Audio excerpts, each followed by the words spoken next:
বালা চাউটা আমরা ভর্তা করে নেব। কি কি লাগে, এখানে নিলাম পেঁয়াজ কুচি, একটা পেঁয়াজ নিয়ে নিয়েছি আমি। নিলাম ধনিয়া পাতা কুচি, কাঁচা মরিচ কুচি, পরিমাণ মতো লবণ, যেহেতু লবণ দেওয়া আছে আমি অল্প একটু লবণ দিলাম।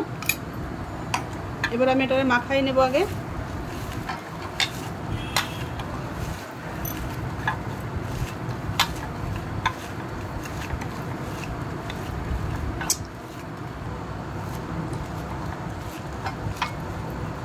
মাখাই নিলাম। এবার দেবো হলো বালা চাউটা দিয়ে দেবো। এবার দিয়ে দেবো পরিমাণ মতো সরষে তেল।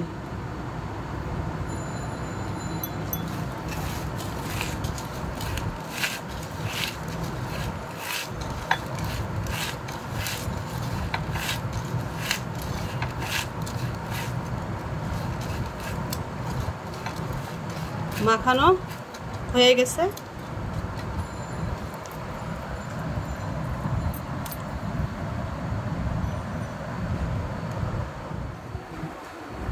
বালা চাও আমি একটু করে নিয়ে নিচ্ছি,